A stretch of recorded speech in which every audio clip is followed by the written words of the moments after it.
welcome back to my channel, or welcome to my channel. As you can see by the title, I wanted to do a video on what to do when your spells or your rituals turn for the wrong or go wrong, or completely unexpected outcome that you were wanting to happen, or an unexpected outcome basically which was more than what you were expecting to happen. Basically, I just want to give you guys two suggestions as far as how you can hopefully attempt to reverse the workings that you have done, and therefore start over, or basically redo the working as far as how you may want it to turn out. I know myself, there have been several spells and workings that I have done that have basically backfired on me, and it really took a toll on some of those workings, and I had to figure out exactly, okay, how can I reverse this to where I can basically do the ritual over again and it can work in my favor, or if I learned a lesson, basically never to do that ritual again. How can I go about as far as doing all of that? Now, of course, with the rituals, there's so many different ways as far as how we can do them, and depending upon how you did your ritual is basically dependent upon if you'll be able to reverse the ritual or the workings that you have done. Now, as we may or may not know, of course, if you do a ritual or a working that involves using blood, that cannot be undone. So that was one of the hard lessons that I had to learn, because I did do a working attaching myself to someone, and I used blood from my cycle, and it's like now I don't want to have anything else to do with that person, and basically I cannot get this person out of my energy. So that's one hard and difficult lesson that I have to learn. But it's like I've tried several different workings, several different reversal workings, and absolutely nothing has helped. So of course, if you guys know anything more about that or can help me out, I would love to see your comments in the your suggestions in the comment section below this video.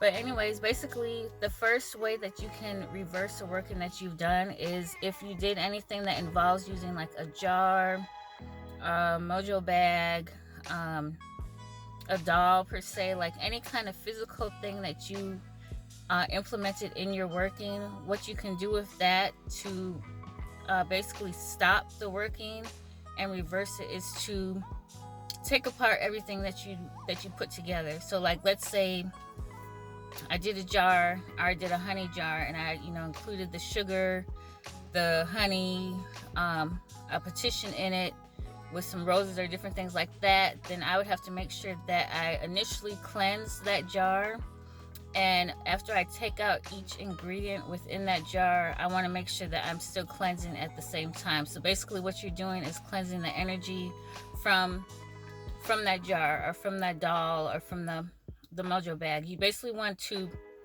pull apart every layer of that working that you put forth in that physical aspect. And then once you have removed everything, you've cleansed everything, you can either bury it outside somewhere. I wouldn't suggest burying it by your home, because even though we cleanse it, it can still possibly hold energy that can come back to us. So if you're gonna bury something, I would go ahead and put it, send it away at a crossroad, or bury it somewhere far away from your home, so therefore that energy stays away from you and you don't have to worry about it possibly returning. And another way to reverse a spell or a working that you've done is, it's a little bit more intense. It's like if you have done some type of working that involves like a candle that you burned, and you put forth your intention in it, and you spoke over it. Basically what you would have to do is like say everything that you did with that working backwards.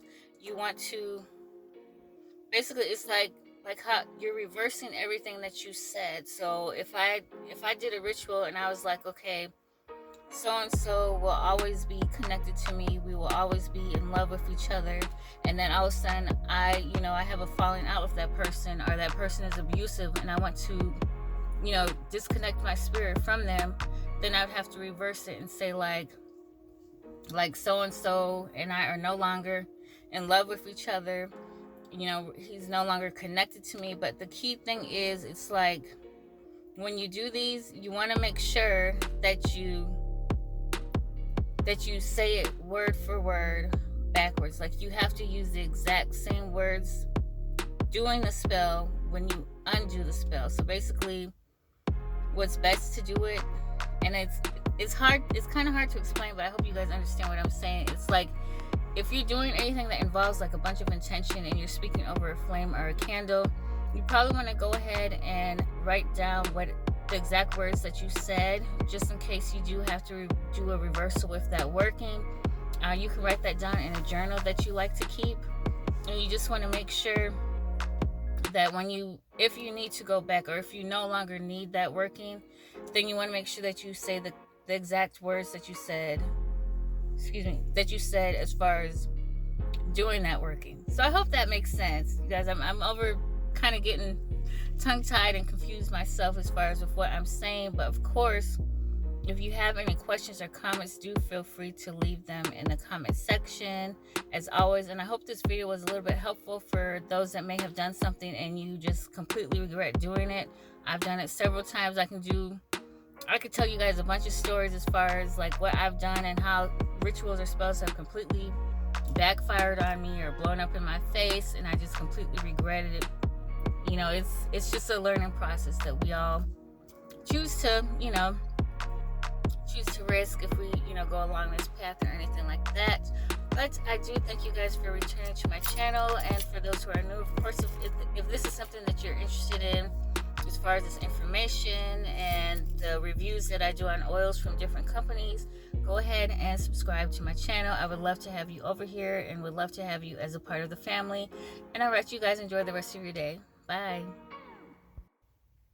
I also forgot to add, if you have done a working that involves a petition, you just want to make sure that you get rid of that petition. Like, don't keep it in a drawer, don't keep it under your bed, under a pillow, anything like that. You want to make sure that you discard that petition along with the rest of the materials. Or if you just did the petition by itself, you want to go ahead and get rid of that. And of course, there's several ways you can do that.